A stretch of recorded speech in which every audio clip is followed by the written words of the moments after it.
बच्चों, चेतावनी के अंक से कुछ वाणी आपको सुनाता हूँ संत गरीबदास जी के अमर ग्रंथ से। ग्रीब पानी की जल बूंद से साज बनाया जीव, अंदर बहुत अंदेश था, बाहर विसरिया पीव। ग्रीब औंधे मुख जब रहता, तल सिर ऊपर पांव, राखन हारे राखिया, गठ रजनी की लाओ। ग्रीब अस्थि चाम रग रोम सब, किसने की न्यागूद, उदर बीच पोषण किया, बिन जननी के दूध। गरीब तू ही तुतकार थी, जब जब जाप, बाहर आके भरमिया, बहुत उठाए पाप। गरीब तू ही तुतकार थी, जब जब जाप, बाहर आके भरमिया, बहुत उठाए पाप। गरीब तू ही तुतकार थी, रंकार धुनि ध्यान, जिन यो साज बनाइया, जागू ले पिछान। गरीबदास जी बताते हैं कि आपकी बॉडी, आपका शरीर परमात्मा ने जल की बूंद से तैयार किया, और जब तू माँ के गर्भ में ऊपर ने पैर नीचे को सिर थे, वहां तेरी रक्षा करी। विचार कर, ये ऊपर जो हार्ड अस्थि हड्डियां, चाम, रग रग नर्वस नाड़ी, रोम, बाल, और ये किसने की न गूद, गूद माने मांस। बच्चों, उस परमात्मा की देखो कितनी गजब की संरचना है बॉडी आपकी, प्रत्येक प्राणी की। इसमें हाथ देखो कितनी जगह से मिलते हैं, खोओं में देखो, कोहनी में देखो, हाथ का पोंचा कैसे घूमता है, तो ऐसे वैसे। और पांचों उंगलियां कैसे मुड़ती है, कैसे जोड़ लगाए, हार्ड मास चाम ऊपर, इसका चाम लपेटा। बच्चों, हम खाना खाने के बाद हमें नहीं पता अंदर क्या हो रहा है। उसके बाद तो मालिक की ऑटोमेटिक सिस्टम जो फिट कर रखा शरीर में, वो इतना जबरदस्त है, जैसे फैक्ट्री शुरू हो जाती है जिसमें बहुत से पदार्थ पड़े। तो अंदर खाना खाने का हम तो नाचते कूदते फिरे, कोई गप्पे मारा, और मालिक की मशीनरी उसके ऑटोमेटिक सिस्टम बनाए हुए उसको हजम करते हैं, अलग अलग उसका अड़ंगा निकालते हैं, रक्त, मांस, हड्डी में, और सारा कुछ उससे तैयार करके शरीर को सुरक्षित रखते हैं। ये सारा कुछ परमात्मा की ऑटोमेटिक शक्ति कर रही है, और उसको हम बोलकर सारा दिन फूले फूले फिरे, उसको भूले भूले फिरे, ये हमारी बहुत बड़ी गलती है। ये याद दिलाई जाती है, सत्संग इसी का नाम है। गिरीब अस्थि चाम रग रोम सब, अस्थि, अस्थि माने हड्डियां, चाम ऊपर या खाल, रग नाड़ी, रोम ये रोम, बाल शरीर के बाल, ये किसने की ना गूद, गूद माने मांस, उदर बीच पोषण किया, बिन जननी के दूध। माँ के पेट में आपका पोषण किया बिना दूध के। अब उस मालिक की रचना को ध्यान से देखोगे तो सारा भगवान दिखाई देगा आपको। आपका सांस भी उसी से आ रहा है। हम गफलत करते हैं, अज्ञान के कारण भगवान को भूल कर बकवास में बड़े रहते हैं। आप रात को सो जाते हो, सांस कैसे चलता है, आप तो पता नहीं कहाँ घूमते हैं सपनों में। उस मालिक ने जितना समय भर रखा है, ये अपने आप चलेगा। आपका काम है यहाँ से निकलना, सच्ची भक्ति करना, उसको आप छोड़ चुके हो। बाकी काम तो सारा परमात्मा कर रहा है। गरीब तू ही तुतकार थी, जपता अजपा जाप, बाहर आकर भरमिया बहुत उठाए पाप। माँ के पेट में जब संकट के अंदर था, ऊपर को पैर थे, नीचे को सिर लटक रहा था, वहां मालिक को याद करे था, क्योंकि माँ के पेट में इसको सारी भूत भविष्य और वर्तमान की सारी याद रहती है। बहुत लोचता है, तड़पता है, अपने पिछले पापों को देख कर रोता है और कहता है, ये प्राणी, हे मालिक, अब के बार निकाल इस नरक से। बस मालिक, संतों को खोजूंगा, सच्ची भक्ति करूंगा, निर्वाह के लिए काम भी करूंगा, पर तेरी भूल कभी नहीं करूंगा। अरे काल ऐसा दुष्ट है, बाहर आते ही डर लगता है। कत्ती भूल पड़ जाती है, स्वप्न में भी नहीं कोई भगवान भी है, काम की तरह पहले भी थे या रहेंगे कि ना रहेंगे, हमने कुछ और भी करना है। तो वो काम भी दाता करवाता है कि सत्संग के माध्यम से प्रेरणा कर करके आपको सत्संग भी वही उपलब्ध कराता है, संत से भी वही मिलाता है, कोई कारण बना के। काल ने तो आपको तेली के बैल की तरह जोत रखा है। तेली का बैल पहले कोल्लू चला करते थे, उसमें लंबा मोटा डंडा, उसको पाट कहा करते थे, लकड़ की, लगभग एक 20-25 फुट लंबा और 1.5 फुट मोटा एक लकड़ का, जैसे किसी पेड़ का पौधे का पूरा तनाई काट लाया करते थे, उसकी पाट बनाया करते। वो कोल्लू घुमाने के लिए एक बैल जोता जाता था। गन्ना पीड़ने के लिए तो 2 बैल जोतते हैं। तेली वाले बैल में एक एक कोल्लू में एक बैल जोता जाता था।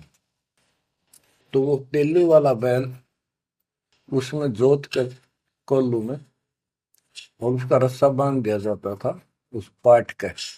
वो बाहर नहीं जा सकता था, ना अंदर आ सकता था, उसको ऐसे जकड़ दिया जाता था। वो उस चक्कर में घूमा करता, वो चक्कर उसके चारों तरफ, अब वो उससे बाहर नहीं निकल सकता था। तो बच्चों, गरीब तू ही तुतकार थी, जपता जपा जाप, बाहर आकर भरमिया बहुत उठाए पाप। अब माँ के पेट में तो तू याद करता था उस परम पिता को, और बाहर आते भूल गए।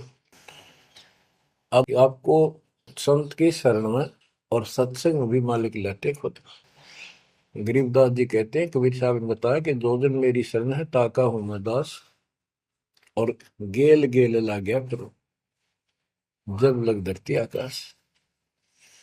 तो बच्चों, आज आपको शरण में लिया है ना दाता ने, आपका कोई उद्देश्य नहीं था, आपका ये कोई इसमें इंटरेस्ट नहीं था कि ऐसी भी कोई भक्ति है और ऐसा भी कोई ज्ञान है, भगवान ऐसा है। ये सारा काम दाता ने किया आपके लिए। तो उस मालिक को छोड़कर हम और संसारिक व्यक्तियों को, संसारिक नातों को महत्व देते हैं, वो हमारी भूल है। ये नहीं कहा जाता कि संसारिक नाते ना निभाओ या किसी को ठीक से व्यवहार ना करो। भगत वो होता सबसे एक नंबर के व्यवहार करे और सबको मालिक के बच्चे माना है। संसारिक जो संस्कार जाते काम निभा सकते हैं, जो आते हैं, उनको जरूर निभावे। रिश्तेदारी है, चाचे ताऊ है, मामा बुआ फूफे हैं, सबको प्यार दो, सम्मान दो। और नहीं तो फिर आपका अंतःकरण खराब हो जाएगा, किसी को राग द्वेष, किसी को छोटा बड़ा समझोगे तो बच्चों, ये सारा कुछ काम परमात्मा ने किया है। और जितने भी ये लीलाएं हम सुना करते थे, अब आपको धीरे धीरे बिल्कुल विश्वास हो जाएगा कि परमात्मा के बिना, कबीर साहब के बगैर किसी पर कख नहीं हुआ। जैसे समुद्र पर पुल बनाया तो दाता ने। और बच्चों, बहुत सी लीला है, आपको क्लियर भी कर दी है। जगन्नाथ का मंदिर बनवाया तो दाता ने। काम तो सारे उसने किए हैं, कभी गुप्त कभी प्रकट होकर। इसलिए आप उसको छोड़कर आन उपासना में लगे हुए थे, उससे हमें कोई हासिल नहीं हुआ, कोई लाभ नहीं हुआ। अब आपको भगवान का सच्चा मार्ग और सच्ची भक्ति और परमात्मा की पहचान हुई। गरीब तू ही तुतकार थी, रंकार धुनि ध्यान, जिन यो साज बनाइया, जाको ले पहचान। कि उसकी पहचान करी, वो भगवान है वास्तव में कौन। हम दो ईंट ला दी, उसको भगवान मान लिया, भैरव भूतों को भगवान मान लिया, ब्रह्मा विष्णु महेश को भगवान मान लिया। जगत का पेखना पेखा रे काम ना देख। बच्चों, गरीब इस माटी के महल में मगन भया के मूड कर साहिब की बंदगी, उस साई कौन हो कि इस मिट्टी के महल में, इस मनुष्य शरीर के अंदर तू क्यों मगन होया फिर है मूर्ख। ये शरीर छूटते ही मिट्टी का ढेर है। गरीब औजूद औंधे मुख जप पे था, रंकार धुनि धीर, जा तालिब को याद कर, जिलियो गड़ा शरीर। गरीब औजूद औंधे मुख जप पे था, जोनी जिंद जहान, बाहर मूल गवाइया, जत है पाषाण। के माँ के पेट में तो तू भगवान भगवान करे, तब दूसरा था नहीं। बाहर आके भरम गया, भ्रमित गुरुओं से दीक्षा ली, अब पत्थर पूजता फिरता भगवान छोड़ के। गरीब जठर अग्नि से राखिया, ना साई गुण भूर, ओ साहेब दर हाल है क्यों बोवत है सूर। जिस मालिक ने ऐसे संकट में माँ के पेट में तेरी रक्षा करी, आज भी वो हाजिर है। अब ये गलत साधना कर कर पाप इकट्ठे करके क्यों काटे बोन लाग रहा अपने भविष्य में। गरीब आद घड़ी आद घड़ी की आद, संतों से ती गोष्ठी, जो की जय सो लाभ। कहते किसी भगत संत से 10 मिनट भी बात कर ली ना, 10 मिनट, आधी घड़ी की आधी घड़ी, आधी की पुन आध, 24 मिनट की एक घड़ी होती है। आधा 12, 12 का आधा 6, यानी 5-7 मिनट भी संत से, पूर्ण संत से थोड़ी बहुत चर्चा होगी तो आत्मा में गट जाएगी वह बात। क्योंकि पूर्ण संत की तत्व ज्ञान वाली बातें आत्मा को तुरंत पकड़ जाती, खींच लेती है चुंबक की तरह। गरीब आध घड़ी की आध घड़ी, आध घड़ी की आध, साधों से ती गोष्ठी, जो की जय सोला। गरीब पाव घड़ी तो याद कर, निम्मा नाश ने को, सतगुर हेला देत विषय सूर न दो। गरीब अलख को याद कर, कादिर को कुर्बान, साई शेती जोड़ कर इव, रत्या कहाँ जिहान। के हे नालायक, परमात्मा को छोड़ के अब किस में आस्था बना ली तने। गिर सुअ सिंबल से या ऐसी नरिया दे, जम के कर तो ले जाएंगे, मुख में देख रखे। कि आपने इस संसार को, अपने परिवार को, अरे शरीर को जो सब कुछ मान लिया, तेरी ऐसी भूल है, अंत में तुझे ऐसा पछताना पड़ेगा भक्ति ना करके। भक्ति करो फिर सारा कुछ करो, शरीर भी संभाल कर रखो, बच्चों से भी प्यार करो, अच्छा खिलाओ पिलाओ पढ़ाओ, प्यार दो इनको। लेकिन इससे काम लग गया, भक्ति नहीं करी तो अंत में जूते पड़ेंगे। जैसे तोता एक संबल के पेड़ पर आस लगाकर बैठ जाता, ये बड़ा होगा, इसका फल लगेंगे और खाया करूंगा। वो धीरे धीरे बड़ा होता है, 5-7-10 साल में उसका डोडे लगते हैं गजब के, बहुत सुंदर फल नजर आते हैं। पर फल उसमें खाद्य पदार्थ नहीं होता, उसमें रूह ही भरी होती है।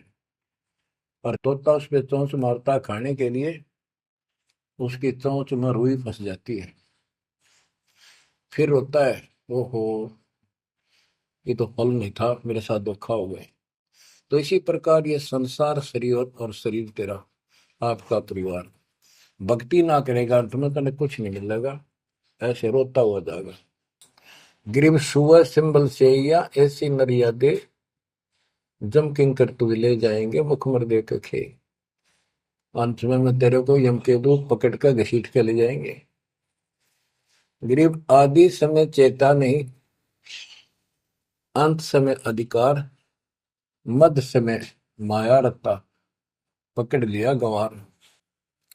बालकपन में जवानी तक तो विशेष ज्ञान होता नहीं, और बीच के समय में जवानी में केवल माया जोड़ने की एक फिराक लगा हुआ था। अंत समय में तो फिर भक्ति करने लगेगा, ना शरीर काम करे ना दिमाग काम करे, और एक गंवार अब यम के दूत घसीट लेगे। तो बच्चों, इस काल ने आपके साथ इतना जबरदस्त धोखा कर रखा है, आप सोच भी नहीं सकते। आपके तो 7 जन्म के लाख जन्म भी समझ में नहीं आवे, या बात व्यवस्था है कैसी काल की जबरदस्त। ब्रह्मा विष्णु महेश के समझ में नहीं आई, आपका कैसे आएगी। आपका अब आवेगी। अब परमात्मा का निर्धारित समय है और ठीक का समय आ चुका है।